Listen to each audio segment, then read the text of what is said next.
Hello guys, good morning, good afternoon, good evening. तो कल हमने जो है डीपीएसपी का directive principle of state policy का जो है लेक्चर नंबर 1 किया था। आज हम लोग स्टार्ट करेंगे लेक्चर नंबर 2। ओके, तो लाइक शेयर सब्सक्राइब करके बैठ जाओ और देखते हैं कैसे चल रहा है। लेक्चर नंबर 2 से स्टार्ट करते हैं। हमने क्या करना है कि आज हम लोग समझेंगे क्रिटिसिज्म। किसका? Criticism of directive principle of state policy. क्या क्या क्रिटिसिज्म है directive principle of state policy? देखो, पहला क्रिटिसिज्म जो सबसे पहला जो है हमारे जो जुबान पे आता है वो है कि इसका नॉन जस्टिफाइबल कैरेक्टर, जो लेक ऑफ इन्फोर्सिबिलिटी है। जैसे फंडामेंटल राइट का अगर वायलेशन होगा या उन्हें इम्प्लीमेंट नहीं किया जाएगा तो हम सुप्रीम कोर्ट या फिर हाई कोर्ट जा सकते हैं, लेकिन इसका नहीं है। One of the most significant criticism जो डीपीएसपी का है is a non enforceability in a court of law, कि कोर्ट ऑफ लॉ में जो है वो इन्फोर्सिबल नहीं होता है। ये लीगली नॉट लीगली बाइंडिंग कि individual can not approach the court for the enforcement. अगर ये नहीं हुए हैं इन्फोर्स, अगर 16 to 14 ईयर्स जैसे पहले था, अब तो फंडामेंटल राइट हो गया, कोई और लेते हैं एग्जांपल, तो हम लोग जो है इसे जो है कोर्ट तक नहीं जा सकते कि क्वेश्चन करने के लिए कि तो इसका कोई रियल वर्ल्ड इम्पैक्ट जो नहीं रहता है। दूसरा, लैक ऑफ क्लियर डेफिनेशन और specificity. Another criticism is that directive principle बहुत ज़्यादा वेग हैं और लेक करते हैं कोई स्पेसिफिक डेफिनेशन। बहुत ज़्यादा एम्बिग्युइटी है जो है पॉलिसी फॉर्मेशन में। डिस्क्रिशनरी इम्प्लीमेंटेड जो है वो बेस्ड ऑन प्रायोरिटी ऑफ जो रूलिंग पार्टी की जो प्रायोरिटीज़ है वही है सिर्फ, ठीक है। और जो है इनकन्सिस्टेंसी को लीड करता है। अनइवन डेवलपमेंट होता है अक्रॉस द कंट्री जहाँ उनको चाहिए। गुजरात देखो, उड़ीसा देखो, ठीक है। आप तमिलनाडु देखो, आप लोग अरुणाचल प्रदेश देखो, पंजाब देखो आप लोग, और आप लोग झारखंड देखो। अनइवन डिस्ट्रीब्यूशन है, unevenly developments. So directive principle they lack this uniformity lack करती हैं, ठीक है। एक और है ओवरलैपिंग है फंडामेंटल राइट। कुछ क्रिटिक्स का ये भी आर्ग्यू है कि ब्लरिंग लाइन है बिटवीन डीपीएसपीज और फंडामेंटल राइट।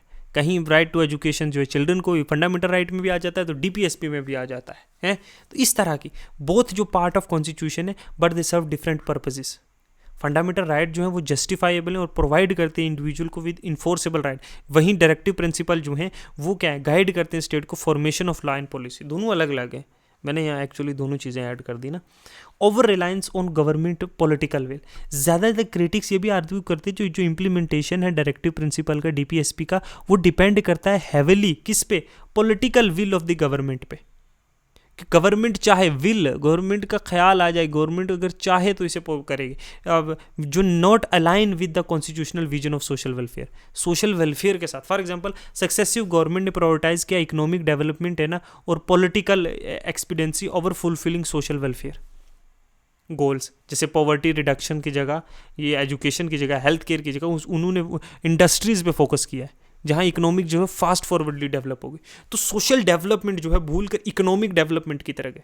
तो ये जो है गवर्नमेंट जैसा चाहेगी वैसा होगा। ओवर रिलायंस है गवर्नमेंट की। There is not a institutional mechanism जिससे हम लोग जो है वो डेवलपमेंट हो सके, ठीक है। इकोनॉमिक और सोशल कंस्ट्रेंट भी है। देखो, फाइनेंशियल कैपेसिटी और रिसोर्स जो है स्टेट की, वो एक बैरियर का काम करती है इम्प्लीमेंटेशन के लिए डीपीएसपीज के, ठीक है। जैसे जस्टिस सोशल इकोनॉमिक प्रोवाइड करने के लिए, या लिवलीहुड प्रोवाइड करने के लिए, या वेजेस जो हैं, है ना, वो पर्टिकुलरली इकोनॉमिक और सोशल वेलफेयर जो है। क्रिटिक्स ये भी आर्ग्यू करते हैं कि इंडियन गवर्नमेंट स्पेशली जो अर्लियर ईयर्स में था वो लैक करती थी रिसोर्सेज और एडमिनिस्ट्रेशन कैपेसिटी इंप्लीमेंट करने के लिए ऐसे एम्बिशियस गोल जो डीपीएसपी में है।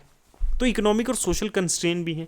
आइडियलिस्टिक और अनरियलिस्टिक, समझो, अनरियलिस्टिक नहीं है, समझे, यूटोपियन है ये लोग, यूटोपियन इन नेचर है। देखो, achieving these require fundamental changes जो है सोसाइटी में और इकोनॉमिक स्ट्रक्चर में। जैसे यूजीसी, यूनिफॉर्म सिविल कोड है, यूसीसी, है ना। People are so much deep rooted in their religion that अगर चेंजेस लाने की कोशिश की जाएंगी there could be a public unrest. तो can not be, not easily achievable है शॉर्ट टर्म में। जैसे कंसेप्ट है यूनिफॉर्म सिविल कोड का, देखो, जो ensure a decent standard of living for all, may be difficult to implement इतने diverse complex और सोसाइटी इंडिया जैसी सोसाइटी में। तो बड़े अनरियलिस्टिक लगते हैं ये गोल्स, समझे।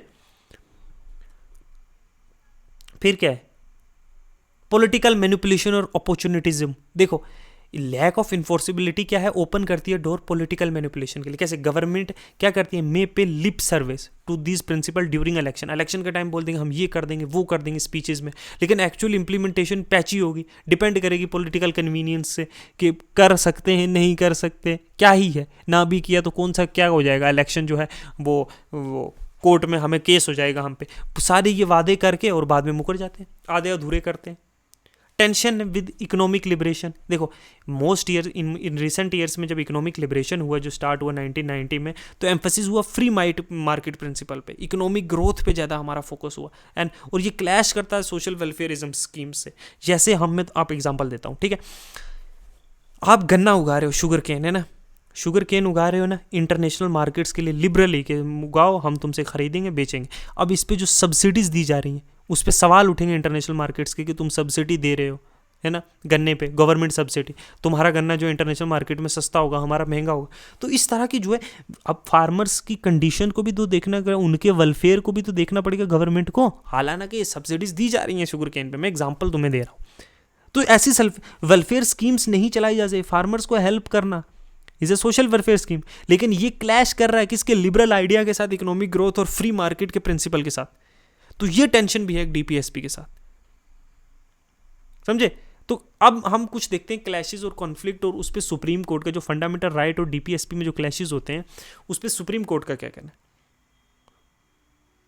देखो चंपाकम दोराईराजन का जो केस है और स्टेट ऑफ मद्रास में, इस केस में ये बोला सुप्रीम कोर्ट ने रूल किया कि कोई भी कन्फ्लिक्ट जो है फंडामेंटल राइट्स और डायरेक्टिव प्रिंसिपल में, और हमेशा डायरेक्ट फंडामेंटल राइट्स को ज़्यादा प्रायोरिटी दी जाएगी, हमेशा जो फंडामेंटल राइट है वो प्रिवेल करेंगे। It declared कि directive principle has to conform to and run as a subsidiary fundamental right. तो फंडामेंटल राइट के साथ साथ चलेंगे, लेकिन फंडामेंटल राइट हमेशा ऊपर रहेंगे, ये सिर्फ असिस्ट करेंगे फंडामेंटल राइट्स को। इसने ऑल्सो भी हेल्ड किया कि fundamental right could be amended by parliament by enacting constitutional amendment act. Fundamental right enact भी हो सकते हैं। 1951 का चंपाकम का केस है, ठीक है, ये याद रखना, दोराईराजन केस किसके, स्टेट ऑफ मद्रास में। एक और केस आया गोलकनाथ केस, बड़ा इंपॉर्टेंट केस है, स्टेट ऑफ पंजाब के साथ 1967 का केस है। इसमें क्या कहता है, सुप्रीम कोर्ट ने ये डिक्लेयर किया कि fundamental right could not be amended by parliament even for the implementation of directive principle of state के डायरेक्टिव प्रिंसिपल्स को, कि डीपीएसपी को इम्प्लीमेंट करने के लिए फंडामेंटल राइट्स को नहीं किया जा सकता अमेंड, समझे। ये कॉन्ट्राडिक्टरी था उसकी शंकरी प्रसाद केस के साथ। शंकरी प्रसाद केस में कुछ और बोला था, उन्होंने बोला था कि डायरेक्टिव प्रिंसिपल को अमेंड किया जा सकता। फिर आता है 1973 में केशवानंदा भारती केस।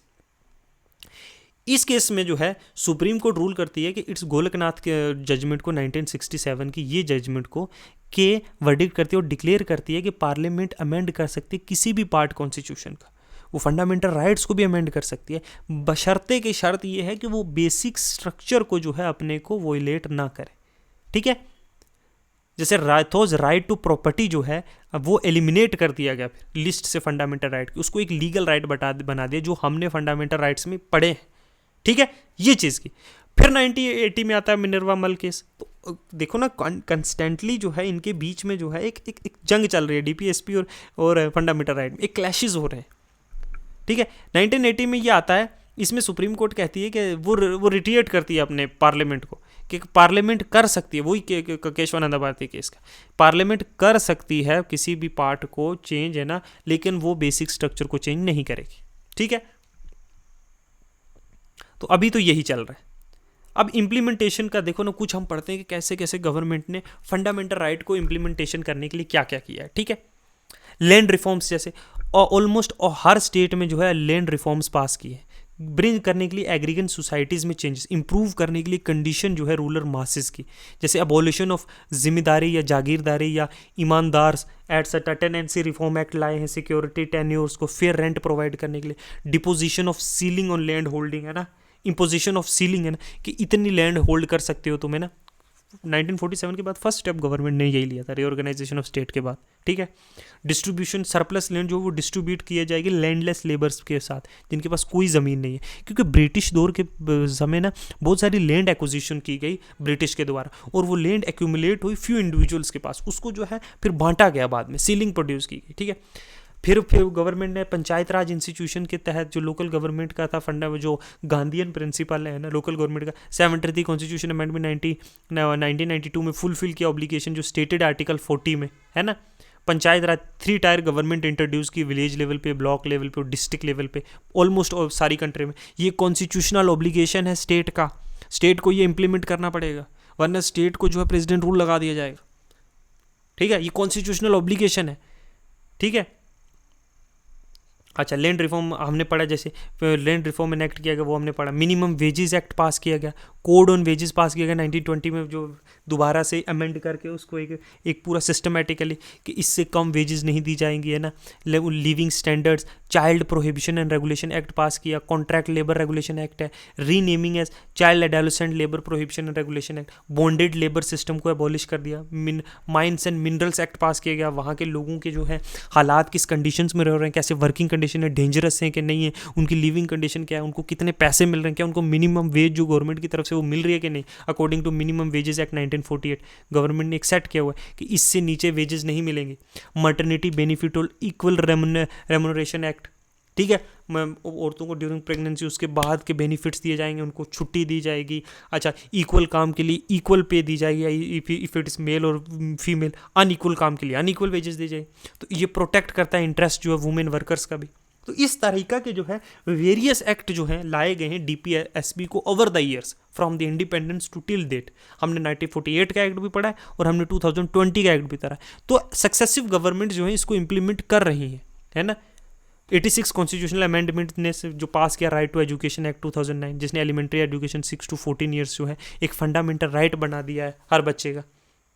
ठीक है, रूरल डेवलपमेंट प्रोग्राम्स चलते हैं, जैसे मनरेगा जैसी स्कीम मैंने आपको बताई थी महात्मा गांधी, जिसमें मिनिमम जो है रूरल एम्प्लॉयमेंट दी जाती है 100 डेज की, है ना, जो आर्टिकल 47 ऑफ कॉन्स्टिट्यूशन कहता है फंडामेंटल। इन्वायरमेंटल को सेफ गार्ड करने के लिए 1972 में environmental protection act, forest act 1980 का conservation, environment protection act 1986, wild life protection act 1972, ये इन्वायरमेंट को और फॉरेस्ट को प्रोटेक्ट करने के लिए ये भी जो है डीपीएसपी को किया है नहीं किया है कि नहीं इम्प्लीमेंट। तो वेरियस सक्सेसिव एक्ट्स जो है गवर्नमेंट ने पास किए हैं डीपीएसपीज को जो है इम्प्लीमेंट करने के लिए। ठीक है, ओके, तो ये था हमारा डीपीएसपी का यूनिट, है ना।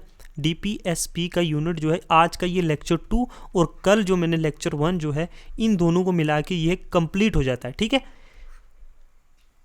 अब इससे बाहर जो है डीपीएसपी में जो है कुछ नहीं आ सकता। अगर आप इसको क्लियरली अंडरस्टैंड कर लोगे ना, इसकी क्रिटिसिजम्स, इसके अप्रिसिएशंस जो है, ये मैंने 2-3 सोर्सेज को मिला के बनाया है।